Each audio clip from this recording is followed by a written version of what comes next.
From pairs we build a world of thought, of functions rule a path we sought. Equivalents for grouping, orders for ranking, each elements find its spot. Relations link the mind to heart, a logical and elegant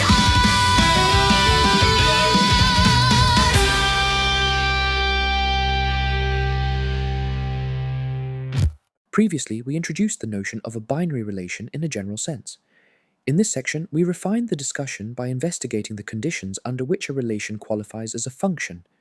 Let A and B be two sets, and let R be a relation from A to B.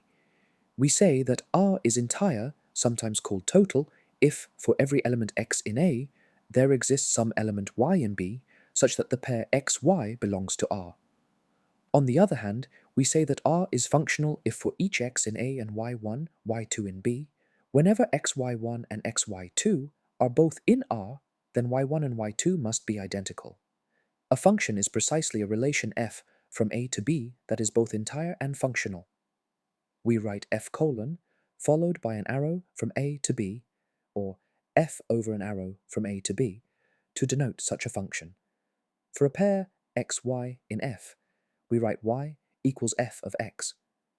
Many will use the term map interchangeably with function. In case the way in which y is assigned to x is explicit, we often write it as x is mapped to fx. If we consider f as a machine which inputs elements in A and outputs elements in B, then it should produce one and only one output y in B for each input x in A. If for some input x there is no output, then f is not entire. If for some input x there is more than one output, then f is not functional. To illustrate, consider two relations on the real numbers. Let x be R1 related to y if y equals x squared, while x be R2 related to y if x equals y squared. While R1 is indeed a function, 2 is not. For any positive x, there are two corresponding values of y, namely the positive and negative square root of x, respectively. Thus R2 is not functional, hence it is not a function. Note that in this special case, where the domain and codomain are both real numbers, the definition agrees with the vertical line intersection criterion we learnt in high school for testing whether a given graph in the plane is a function or not. A few remarks on the formula fx. First, a function is more than just a formula. When we define a function, we must always specify the domain and the codomain.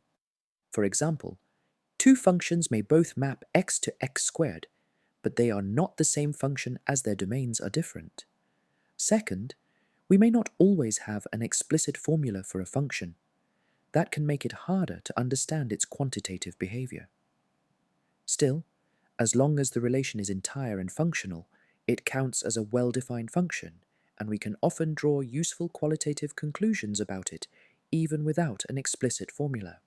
Now let us study some examples. Our first example is the indicator function, also known as the characteristic function. Let A be a set and S a subset of A. The indicator function of S is the function from A to 0, 1, which sends each x in S to 1 and the remaining elements to 0.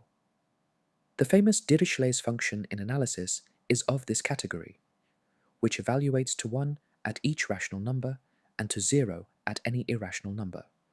Functions like this can help us isolate the subset of interest in analysis. Our second example involves the projections and inclusions. Recall that the product A cross B consists of ordered pairs xy, where x belongs to A and y belongs to B.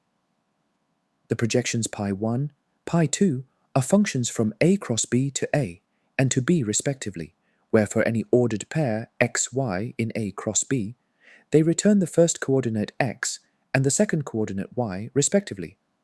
On the other hand, fixing some y star in B yields an inclusion iy star from A to A cross B, which sends x to the tuple xy star. The projections and the inclusions permit us to travel between a product set and its components. Our last example is the evaluation map. Let A and B be two sets and use b to the power of A to denote the set of all functions from A to B. The evaluation map is a function from b to the power of a cross a to b, defined as follows. Given any pair f and x, since x is in the domain A of f, we can apply f to x and obtain the element fx in B. The evaluation map sends this pair f and x to this element fx. This example highlights that functions themselves can be considered as elements and serve as the input for other functions. We have now seen the concept of a function as a specific binary relation, as well as some typical examples. In the next section, we will discuss how subsets of the domain and the codomain are transferred from one to the other under F. 신라 텐세